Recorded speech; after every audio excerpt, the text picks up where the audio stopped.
How to use custom periods. I have opened an empty timetable with only lunch cards added. Let's say we need to set a slightly different lunch time only for the 5th grade.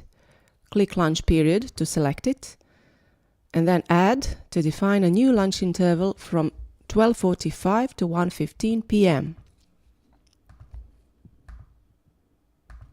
Pick Class Custom Period for the 5th grade, valid for all days. Then click Add and Confirm. I have just created a custom lunch period for the 5th grade only, while all others will have lunch at the default period. Custom intervals are displayed within the related cards, which now have different length and position. Let's switch to Individual View and start dragging the lunch card.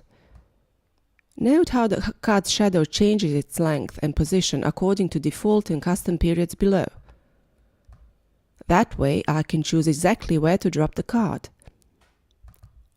As a last step, I will pin the card to make sure lunch for the 5th graders won't be moved.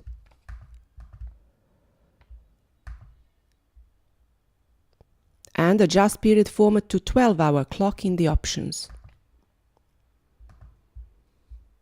Open examples to explore more about custom periods. For instance, K5 example contains lots of custom periods that you can show, hide, or filter by resource or specific day.